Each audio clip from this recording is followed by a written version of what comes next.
மணிப்புரம் கிராமத்துல பௌர்ணமிங்கிற பொண்ணு வசிச்சு வந்தா. அவளுக்கு ரொம்ப வருஷமா குழந்தையே இல்லாம ரொம்ப கஷ்டப்பட்டுட்டு இருந்தா. கடவுளே, நான் உன்கிட்ட கேட்கறது பணமோ பொருளோ எதுவுமே கிடையாது. எனக்கு தேவை என்னோட குழந்தை மட்டும்தான். என் வயிற்றுல ஒரு கருத்தங்க வச்சேன்னா நான் நிம்மதியா இருப்பேன்ல. ஊர் உலகம்லாம் என்னை எப்பயுமே தப்பாதான் பேசுறாங்க. குழந்தை இல்லாதவ மலடின்னு. இதுக்கு ஒரு வழி பண்ண மாட்டியா?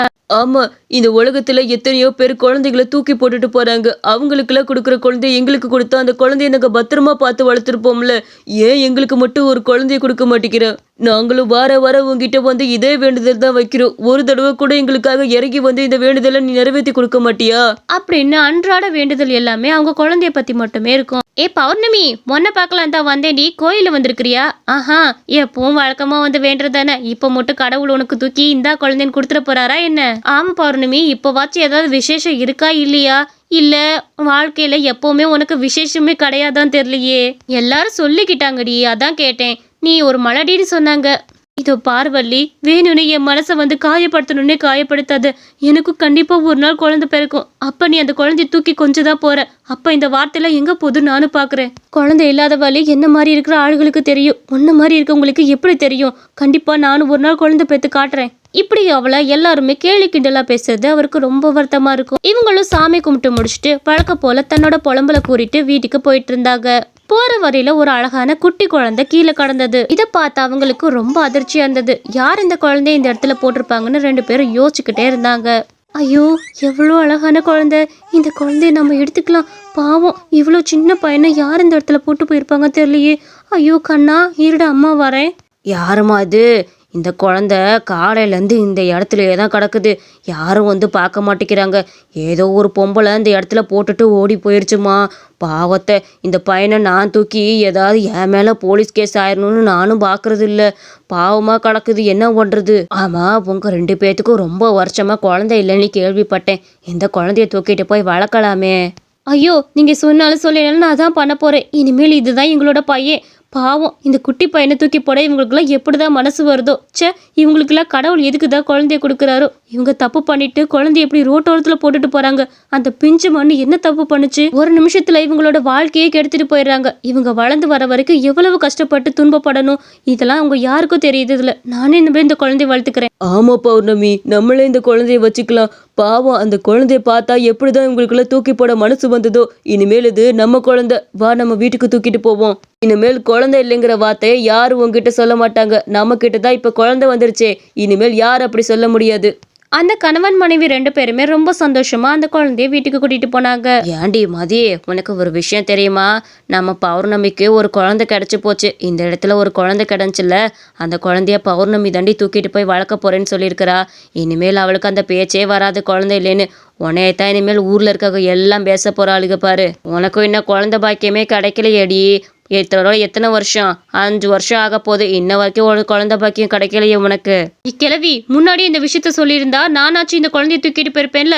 இப்ப மொத்த பேரும் என்னையதான் சொல்லுவாங்க. அந்த பௌர்ணமி உத்தமி ஆயிடுவாளா? இல்ல, அதுக்கு நான் விடவே மாட்டேன். அந்த குழந்தைய எப்படி போய் நான் வாங்கிட்டு வரேன்னு மட்டும் பாரு. அந்த குழந்தை என் கையில இருந்துச்சுன்னா இனிமேல் என்னைய யாரும் மலடின்னு சொல்ல மாட்டாங்க. ஏதாவது ஒரு பிரச்சனை பண்ணி அந்த குழந்தைய நான் வாங்கிட்டு வந்தே ஆவேன். அந்த குழந்தைய நான் பேருக்காது வளர்த்து இந்த பேரை நீக்கி காட்டுறேன் பாரு. ஏண்டி, தேவையில்லாத வேலையெல்லாம் பார்த்துக்கிட்டு இருக்காத. இதை நீ முன்னாடியே பண்ணியிருக்கணும்டியே. இப்போ போய் அவங்கள்ட்ட குழந்தைய பிடுங்குனா அவங்க விடுவாங்களா? பேசாமல் இரு. அவங்களே ஏதோ ஒரு கூரையை போட்டு வாழ்ந்து நிம்மதியாக வாழ்ந்துக்கிட்டு இருக்காங்க.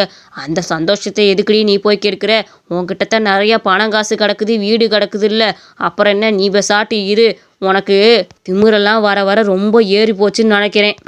இந்த விஷயம் போதுமே. கூரை வீட்டில் வாழ்ந்துட்டு இருக்காளா? இப்போ பாரு நான் எப்படிப்பா இந்த குழந்தைய கூட்டிட்டு வரேன்னு. அவள் கூரை வீட்டில் கூட இல்லை, ஏதோ ஒரு டென்ட் மாதிரி தானே போட்டு வாழ்ந்துட்டு இருக்கிறா. அந்த குப்பத்தில் வாழ்ந்துட்டு இருக்க அந்த குழந்தைய நான் எப்படி தூக்கிட்டு வரேன் மட்டும் பாரு. இப்போவே ஊர் தலைவர்கிட்ட போய் இந்த விஷயத்த முதல்ல சொல்ல போகிறேன். ஏண்டி பௌர்ணமி, அவ்வளோ சீக்கிரம் நீ குழந்தை இல்லாதவங்கிற பேரை அழிக்க விட்டுருவேனா? அதெல்லாம் காலம் முழுக்க அழிக்கவே விட மாட்டேன். அந்த பேரை நான் எனக்கு அழிச்சு காட்டுறேன் மட்டும் பாரு. நைட் ஆனதுமே அந்த குழந்தைய மடியில போட்டுட்டு அவ சந்தோஷமா இருந்தா. வாழ்க்கையில என்னைக்குமே இல்லாத சந்தோஷம் அந்த குழந்தைய தூக்கி வச்சதுல அவளுக்கு ரொம்ப இருந்தது. என்னங்க, இவன் கண்ணை பார்க்க என் வாழ்நாள் இருக்கிற கஷ்டம் எல்லாமே தீந்த மாதிரி இருக்குது. எவ்வளோ அழகா இருக்கான்ல. ஐயோ கடவுளே, இன்னைக்குதான் கடவுள்கிட்ட போய் வேணும். அதே மாதிரி இப்படி ஒரு அழகான ஆண் குழந்தைய கொடுத்துருக்காரு பாத்தீங்களா? இவனை நான் என்னைக்குமே கைவிட மாட்டேன். என்னோட குழந்தை இனிமேல் இவனை பொத்தி பொத்தி பாதுகாப்பேன். நல்லா படிக்க வச்சு நல்லா ஆளாக்குவேன். ஆமா பௌர்ணமி, நம்ம வாழ்க்கையில கிடைச்ச பெரிய வெளிச்சம் இவன் தான். இனிமேல் இவனை நல்லா பார்த்துக்கணும். எந்த சூழ்நிலையிலும் அவனை கைவிடக்கூடாது. அவனுக்கு தேவையான எல்லாத்தையும் நம்ம பண்ணி கொடுக்கணும். இந்த தார்பாய்க்குள்ள வாழ்ந்தாலும் இவனை பத்திரமா பார்த்துக்கிறது தான் உன்னோட வேலை. ஞாபகத்துல இருக்கட்டும் என்ன? அவங்க அந்த சின்ன டென்ட்டுக்குள்ள வாழ்ந்தாலுமே ரொம்ப சந்தோஷமா அந்த குழந்தைய ஆரோக்கியமா பாத்துக்கணும்னு நினைச்சாங்க.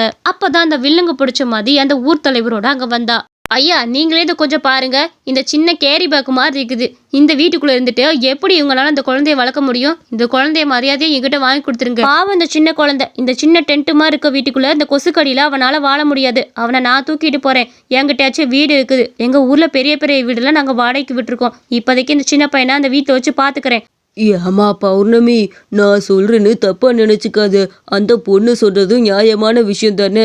இந்த வீட்டுக்குள்ள இருந்துட்டு இந்த குழந்தைய எப்படிமா உங்களால பாத்துக்க முடியும்? உங்க சொந்த குழந்தையா இருந்தா கூட பரவாயில்ல. இது கீழே கடந்து எடுத்த குழந்தை இல்லையா? அந்த குழந்தைக்கு ஒரு நல்ல வாழ்க்கையை அமைச்சு கொடுக்கணும்னா அந்த பொண்ணு கையில கொடுமா. அந்த பொண்ணு கொஞ்சம் பணக்கார பொண்ணு. கொஞ்சம் உன் குழந்தைய நல்லா பாத்துக்குவாமா. இல்ல இல்ல, என்னால கொடுக்க முடியாது. இதை என் குழந்தைய நினைச்சு நான் வளர்க்க ஆரம்பிச்சிட்டேன். தயவு செஞ்சு யாரும் என்கிட்ட குழந்தைய கேட்காதீங்க. இது என் உயிர். தயவு செஞ்சு கேட்காதீங்கய்யா. இதான் என்னோட உயிர் எல்லாமே. தயவு செஞ்சு கேட்காதீங்க ப்ளீஸ்ங்க.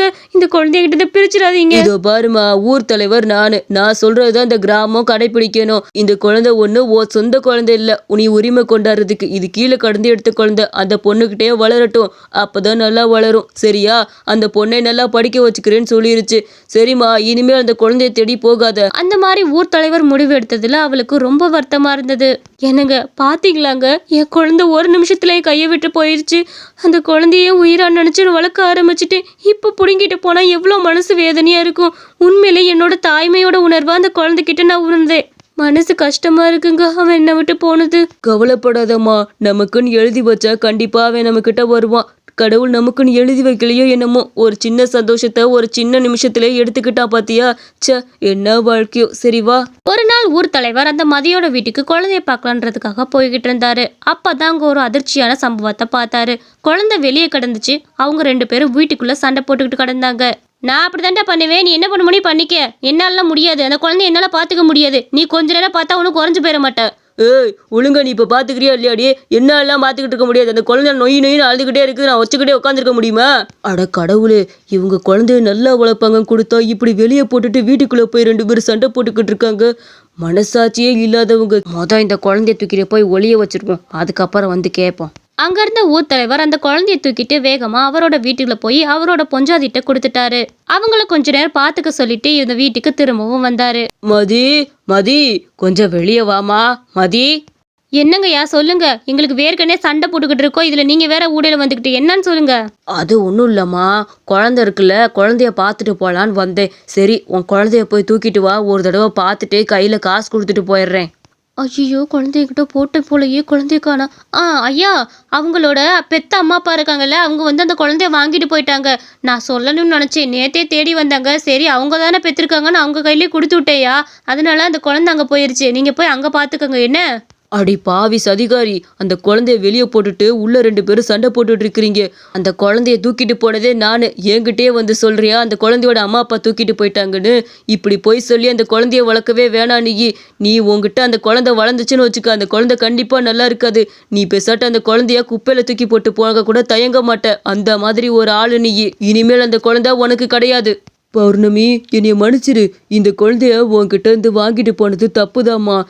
இந்த குழந்தை மேல் உன்கிட்ட தான் இருக்கணும். நீ தான் இந்த குழந்தைக்கு ஒரு நல்ல தாயா இருந்து பார்த்துக்க முடியும். நீ ஒரு சின்ன வீட்டில் ஏழையா இருக்கேன்றதுக்காக இந்த குழந்தைய உன்னால பார்த்துக்க முடியுதுன்னு தூக்கிட்டு போனேன். அது ரொம்ப பெரிய தப்புன்னு புரிஞ்சுக்கிட்டேம்மா. அதை மதியங்கிறவர்கிட்ட கொடுத்து வெளியே குழந்தைய போட்டுட்டு வீட்டுக்குள்ள சண்டை போடுறாங்க. இந்த குழந்தைய நானே தூக்கிட்டு போய் ஒளிய வச்சதுக்கு அவ என்ன தெரியுமா சொல்றா? குழந்தையோட அம்மா அப்பா வந்து இந்த குழந்தைய தூக்கிட்டு போயிட்டாங்கன்னு போய் சொல்றா. இதுல எனக்கு எந்த ஒரு நம்பிக்கையுமே கிடையாது.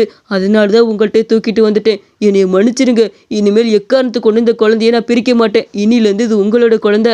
ஐயா பெரியவரே, ரொம்ப நன்றி. இந்த குழந்தை இல்லாம அவ ரொம்ப பாடு பட்டுக்கிட்டு இருந்தா. நேத்துல அவ சுத்தமா சாப்பிட கூட இல்லையா. எப்படி அந்த குழந்தைய கொண்டு வந்து திருப்பி கொடுத்துட்டீங்க.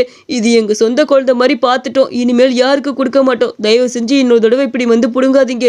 எந்த ஒரு ஏழையா இருந்தாலுமே தன்னோட குழந்தைய எப்படி வளர்க்கணுமோ அவங்க அப்படி வளர்த்துக்குவாங்க. பாசம் இருக்கவங்கள்ட்ட அந்த குழந்தைய கொடுங்க எப்பவுமே.